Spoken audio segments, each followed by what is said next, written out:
Nabati isab sa Davao City ang magnitude 7.4 nga linog nga migo sa Manay, Davao Oriental. Gani na bulabog ang pipila ka aktibidad sa syudad nga epekto sa linog. Duna sa pipila ka istruktura ang nadanyos. Ang detalye sa live report ni Argil Relator. Argil. Sara pipila ka mga estudyante ang samdan human nga natagakan og debris sa usang pribadong kolehiyo sa Davao City ato sa linog. Samtang laing kolehiyo nakasinati sab og chemical spill. Samtang kadyo sab na undang ang ipahigayon sa mga otoridad nga ginatawag nga maritime interagency exercise human nga naabdan sa pagtayog.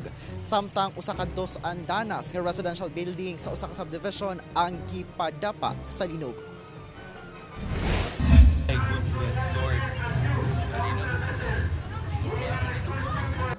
Nabungkag gikan sa ilang gikalingkuran ang mga misaksi sa maritime interagency exercise sulod sa Davao City Fishport Complex sa Barangay Daliao sa dihang nabati ang kusog nga pagtayog kaganinang buntag. Lang, kusog yun. Mismo si Public Safety and Security Chief Angel Sumagaysay ang nimando nga muadto ang mga tao sa hawan nga lugar. Gilayong ni palayo sa building ang mga tao. Lakip si Office of Civil Defense 11 Regional Director Ednar Dayang Hirang.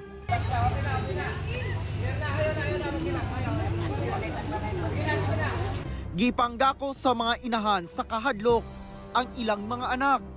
Taod-taod sab unami undang ang pagtayog. Gipakalma sila sa mga otoridad. Matawag ko dito sa Manay, ang sulti sa aming tao dito. There are buildings na cracked, mga glasses na bungkag. No, but I still have to verify. Gilayon sab na naglusad og inspeksyon ang BDRMC sa Barangay Turil proper sa mga building. Lakip ang sa Don Juan de la Cruz Central Elementary School. Gilayong ipapauli ang mga estudyante human sa pagtayog. Na-cover and hold yun dayon sila. Pag after sa shaking, moto, naog din ang mga bata.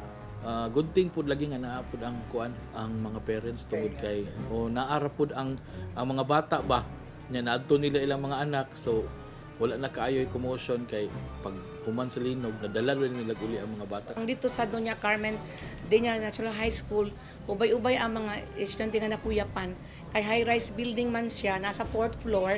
So katong mga nasa ibabaw nagpanik no, nang hilak sila kay naagay stampede nga nahitabo no. So nanggawas na sab ang mga estudyante niining pribadong kolehiyo sa MacArthur Highway, Matina. Scary po kaya mga electrical lamp, nahugno ang mga TV, ang electrical, and very traumatizing jud kayo. Tapos ang floor kay parang nag-crack na jud talaga, sir. Oo, tapos nang abog na gud kay sir, lisod na kay inaog ba kay wala na kay makita. Sunod-sunod sab ang pag-abot sa Davao City Central 911 Urban Search and Rescue Team ug ambulansya. Duna manggod mga nasamdan nga mga estudyante. Here naman po sa Mapua Malayan Colleges Mindanao, we were able to evacuate all of the students naman po. No, there were no casualties. All those who were brought to the hospital need like suturing, x-ray, like yung nahulugan ng debris. So kailangan silang isuture. So pinapadala namin sa hospital. They're all stable. Suspendido ang klase samtang ginasuta ang integridad sa ilang school building human ang linog. We are able to already inform all of our students that if they are able to, they can go home already. But as of the moment, while we are still checking over the entirety of the building. Samtang sa laing pribadong kolehiyo sa syudad, dunay nahitabong chemical spillage sa ikaunom nga andana sa usa ka building. Gilayong miresponde ang BFP-11 Special Rescue Force alang sa saktong containment ug safety. Sa usang subdivision sa Barangay 9A, gipahapa sa linog kining dos andanas nga residential building. Tataw ang kadako sa danyos sa maong balay. Gani natanggal ang parte sa pader niini. Upat ka mga tagbalay matud pa ang naasulod ato sa linog. Maayo na lang kay luwas silang tanan.